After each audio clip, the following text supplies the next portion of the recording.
prise de licence. Alors, ça, j'entends, mais alors, je suis un peu surprise. Alors, c'est nous qui comprenons pas le contrôle d'honorabilité, ou alors il y a quelque chose qui. Donc, contrôle d'honorabilité est effectué. Il y a une incompatibilité qui vous est. C'est signalé, c'est. Voilà, vous avez. Donc, voilà. Euh,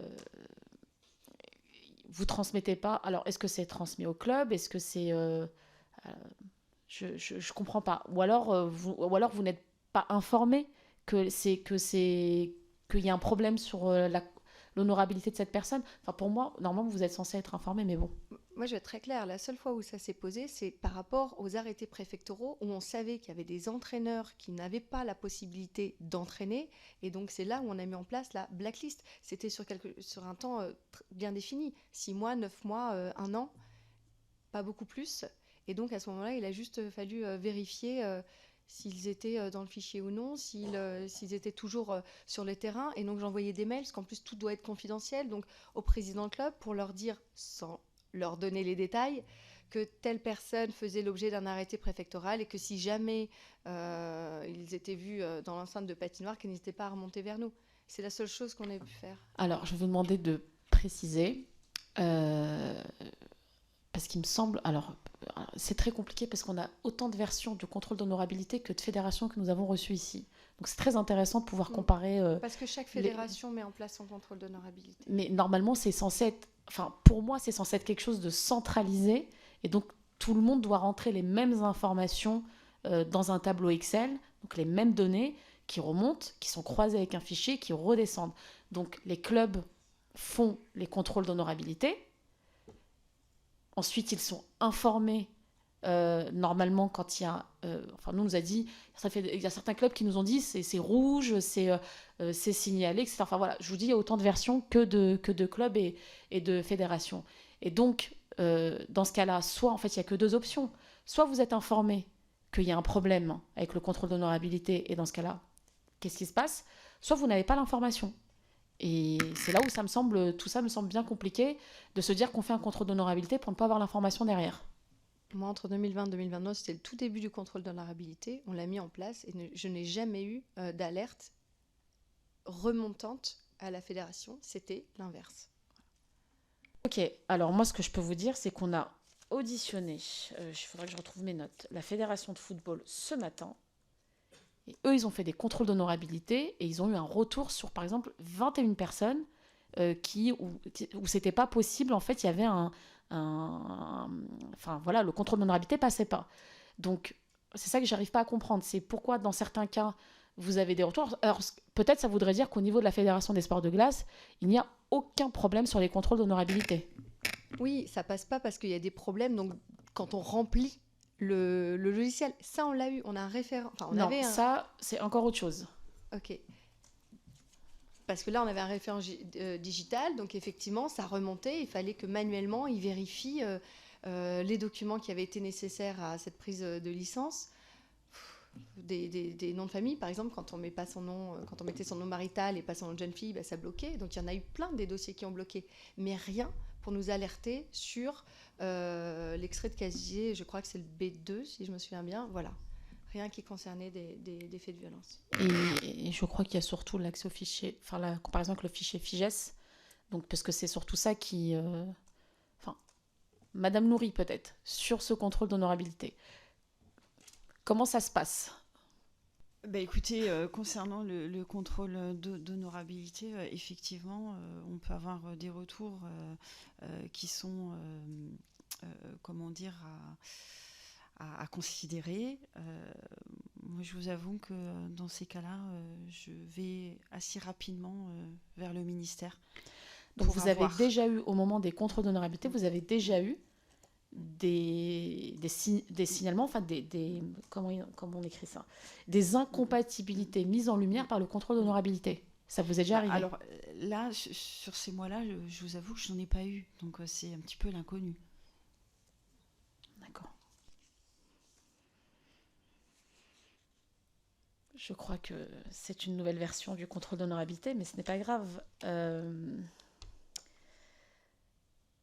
Donc, aujourd'hui, si vous faites les contrôles d'honorabilité et que vous n'avez pas eu de retour visiblement.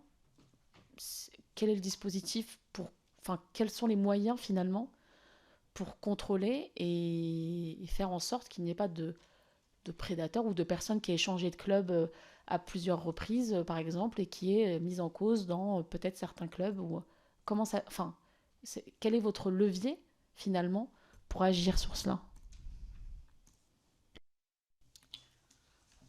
Écoutez, pour l'instant, on essaye, quand ça se présente, si ça se présente, de croiser nos dossiers. Et effectivement, nous avons le réflexe d'aller vers Signal Sport et de signaler éventuellement des soucis. Mais autrement, je n'ai pas d'autres leviers actuellement.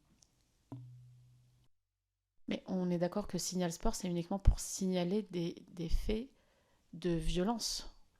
Donc là, on parle juste de la question du contrôle d'honorabilité. Donc vous vous tournez vers Signal Sport aussi sur la question des bénévoles ou je comprends pas.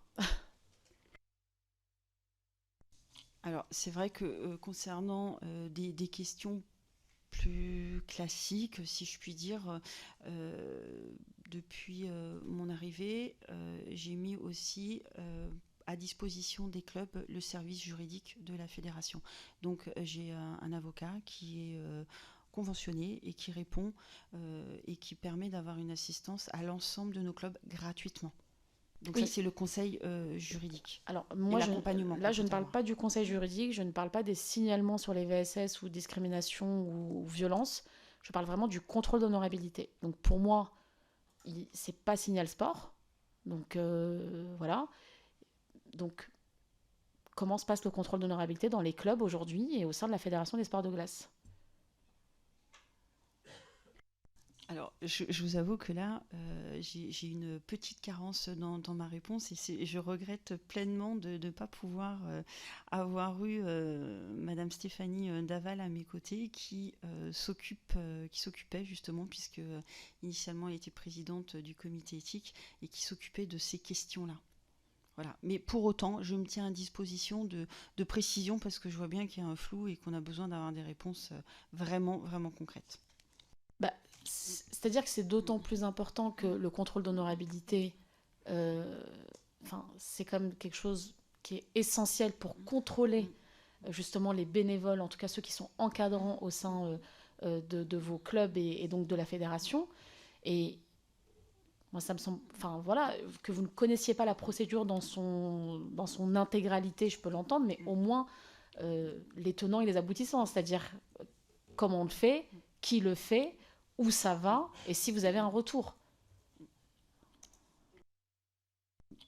Pardon. Donc oui, j'ai quand même, et malgré tout, un référent qui s'occupe de ces contrôles d'honorabilité. Donc il remplit pleinement ses fonctions et effectivement, dès qu'il y a une alerte, il nous le ferait. Mais aujourd'hui, heureusement, nous n'avons pas d'alerte. Oui, mais en fait, puisque vous ne connaissez pas visiblement le fonctionnement du contrôle d'honorabilité, comment vous pouvez vous assurer, comment vous vous assurez d'ailleurs que ces contrôles sont effectués au sein de vos clubs ou la fédération? Mais justement, j'ai une personne qui est en charge de ça et qui contrôle les process et surtout qu'il n'y ait pas de retour négatif ou de problème particulier avec un de nos licenciés. Et du coup, puisque celle-ci, elle est publique, parce qu'on n'a pas vous n'avez pas répondu là-dessus, comment est-ce que vous traitez aujourd'hui l'affaire Brian Joubert? Donc,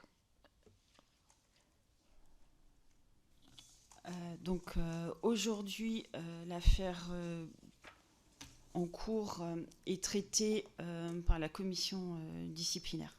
Donc, il y a 2 dossiers qui sont actuellement et qui vont être statués d'ici peu sur le mois de novembre. De ce que j'ai compris, parce que vous avez bien entendu que nous n'avons pas forcément l'ensemble des signalements. Il y a un certain nombre qui est arrivé effectivement à la fédération. De ce que j'ai compris, d'autres sont partis justement sur Signal Sport ou voire en préfecture. Voilà. Mais ça, encore une fois, je ne suis pas dans la boucle, je ne peux parler que de ce qui arrive à la fédération. Alors, est-ce que vous vous êtes assuré? Alors, il y a plusieurs questions. 1, est-ce que avant que ça ne soit connu dans les médias, est-ce que vous étiez informé de cette affaire, en tout cas de ces accusations, que ce soit vous d'ailleurs ou au niveau du club? Est-ce que quelqu'un était au courant avant que ça sorte dans la presse? Et deuxième question, est-ce que vous vous êtes assuré qu'il y a eu des signalements et que le club a correctement traité cette affaire? Alors, moi, j'ai eu connaissance, encore une fois, par le rapport du comité éthique, puisque c'est le comité éthique qui a eu des signalements. À quelle date? Alors, à quelle date? J'ai pas la date exacte en tête, hein. J'aurais dit mois de mai. Donc, c'est le comité éthique qui a récupéré les signalements et moi, le rapport, je l'ai eu avant l'Assemblée générale. Et donc, il y a des personnes qui ont témoigné auprès du comité éthique, qui l'ont saisi, qui ont témoigné. Comment vous avez l'information? Comment travaille le comité éthique? Alors, il y a un rapporteur. Donc, moi, c'est par le rapporteur où je sais qu'il y a tant de signalements qui ont été déposés. C'est vrai qu'aujourd'hui, l'affaire étant en cours, et encore une fois, je ne suis pas dans ces signalements, je ne les lis pas, donc je ne peux pas vous apporter de précision, d'autant que vous comprenez bien que c'est placé sous la confidentialité. Alors là, là, on ne vous demande pas du tout de rentrer dans le détail de l'affaire. De toute manière, elle est connue au niveau médiatique. Ce qu'on essaye de comprendre, c'est comment fonctionne le process de transmission d'informations, de signalement. Donc là, vous nous dites, il y a eu visiblement des signalements. Donc ça a atterri au comité d'éthique. Alors, de mémoire, hein, il y a eu un signalement qui a dû arriver sur un de nos référents intégrité. Il y a eu 2 autres signalements d'arrivée au niveau du comité éthique. Et moi, je n'ai eu que les rapports. Et au moment où ces signalements arrivent au niveau du référent intégrité du comité d'éthique, qu'est-ce qui se passe? Est-ce qu'il y a un signalement qui est déposé sur Signal Sport? Est-ce qu'il y a un article 40 qui est déclenché? Qu'est-ce qui se passe? Alors, si effectivement ça rentre dans les prérogatives de Signal Sport, c'est systématiquement déposé auprès de Signal Sport. Concernant le comité éthique, via le rapporteur et également pour le référent intégrité. Alors là, je reprends ce qu'il y avait dans la presse. Il est soupçonné d'avoir entretenu une liaison avec une patineuse mineure. Donc ça rentre totalement dans les prérogatives de Signal Sport. Alors, je tiens juste à préciser que ce ne sont pas mes propos et ce n'est je vous lis un article. En fait, c'était dans voilà. Ce ne sont pas vos propos. Ce n'est pas mes paroles puisque j'ai bien en tête cet article. Je me suis bien gardée de faire ce genre de déclaration. Cette déclaration ne vient pas de moi. Et si je ne me trompe pas, cet article qui est du Nouvel Obs est le fruit d'enquêtes de la journaliste auprès de public, mais je n'ai jamais tenu de tels propos. Alors, moi, je ne dis pas que je ne dis pas que c'est vous qui avez tenu ces propos. Je dis juste que, vu la gravité des faits qui sont reprochés, et qu'on parle quand même de rapport sexuel avec une mineure, ça fait partie des prérogatives de la cellule Signal Sport. Donc, ma question, c'est est-ce qu'au moment où il y a le signalement qui est effectué, est-ce que le club en question ou la référente intégrité, a fait un signalement à Signal Sport? Oui, il y a eu un signalement à Signal Sport, il y a eu un article 40 également. Merci. Vous voyez, on y arrive. Et peut-être dernière question, parce que vous n'avez pas répondu, sur la notion d'omerta institutionnalisée. Vraiment, je vais vous demander de préciser ce que vous entendez par là. Écoutez, dans les grandes lignes, c'est vrai que ça a été un petit peu dans le mot institutionnalisé est plus dans le sens dans le mot habituel, c'est-à-dire qu'effectivement, même lorsque des choses sont signalées, même des choses graves, peut-être qu'on se disait ça n'est pas si grave que ça, donc on a préféré se taire. Et aujourd'hui, c'est juste intolérable et insupportable.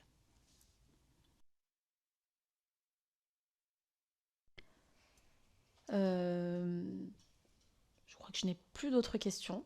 Donc, je vais vous remercier toutes les deux pour nous avoir accordé du temps pour cette audition. Merci à vous et voilà, tout cela va nous permettre de continuer à alimenter les travaux de cette commission d'enquête, dont on rendra un rapport au mois de décembre.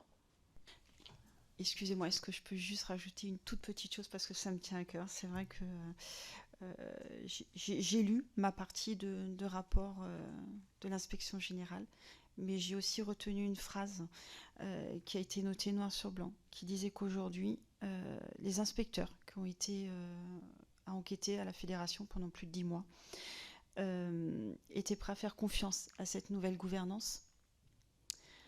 Et de ce fait, remarquer un réel changement. Et je tiens vraiment à le noter, puisque c'est ma volonté. C'est vraiment ce travail, encore une fois, en unité, en équipe. Aujourd'hui, nous sommes ce noyau dur qui avançons et qui n'est affranchi de strictement personne. Merci beaucoup. J'entends parfaitement et encore heureux que, vous savez, ici on traite des dysfonctionnements dans le mouvement sportif. Heureusement qu'il y a des choses qui se passent bien et que, et même si on n'en voit pas beaucoup ici, à vrai dire, mais l'objectif est bien justement de faire des propositions très concrètes pour améliorer le fonctionnement et peut-être aussi pour clarifier, parce qu'on sent bien la complexité dans laquelle on est aujourd'hui. D'ailleurs, le fait qu'il y ait différentes versions du contrôle d'honorabilité, des process, parfois des plateformes de signalement internes aux fédérations, parfois Signal Sport, il n'y a pas d'homogénéité, donc ça prouve bien aussi la difficulté peut-être pour des présidents de fédérations qui ne sont pas forcément toujours formés d'ailleurs à toutes ces questions-là, de pouvoir travailler dans de bonnes conditions. Donc voilà, l'objectif, proposer, clarifier et faire en sorte, tout cela bien évidemment, dans le but de permettre aux jeunes, et moins jeunes d'ailleurs, de pratiquer une activité physique en étant protégés dans le cadre de leur activité. Je vois que vous avez un mot à dire, Madame Pechla, je vous laisse la parole. Oui, parce que l'éthique, c'est pas seulement la lutte contre les violences, c'est aussi s'assurer que les bonnes personnes sont au bon endroit et bien outillées. Et comme je vous le disais tout à l'heure, il y a cette volonté de travailler sur un rapport d'étonnement sur tous les dysfonctionnements fédéraux. Je parle de gouvernance. Je vous le dis, pas pour qu'on prolonge forcément l'entretien là, mais pour que vous le gardiez en tête, absolument la nécessité de s'assurer la compétence ou l'expérience des personnes qui sont amenées à être à la gouvernance des fédérations, et je parle des 3 postes clés, président, trésorier et secrétaire général. Voilà, souvent on nous demande d'avoir 2 ans de licence. Pour moi, c'est pas suffisant. Il faut avoir une connaissance du terrain déjà avant d'y arriver. Et ensuite, d'avoir une formation aussi pour nous donner les moyens de pouvoir prendre notre mission le plus rapidement possible. Le fonctionnement avec les instances aussi extra-fédérales, sportives évidemment. Et puis peut-être aussi un éclairage un peu plus poussé sur tout le volet événementiel, notamment les subventions accordées sur les grands événements organisés donc sur notre territoire, le contrôle de la billetterie. Voilà, il y a plein de petites choses, donc je ne peux pas forcément vous faire toute la liste, peut-être que vous n'êtes pas là pour ça, mais je voulais vous le dire, je voulais absolument que vous le gardiez en tête. Il y a besoin d'accompagner, d'outiller, de former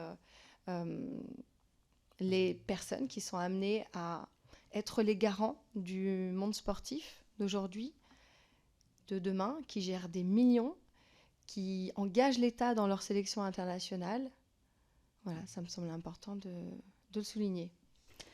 Merci beaucoup à toutes les deux. Alors, peut-être ce que je peux aussi vous dire, c'est que vous pouvez nous envoyer, donc vous pouvez déjà reprendre attache avec la commission d'enquête, nous envoyer des propositions, donc ce que vous venez d'indiquer notamment, ça peut être intéressant parce que nous aussi on travaille sur cet aspect aussi de simplification, y compris du point de vue des différents organismes qui composent aujourd'hui le monde du sport.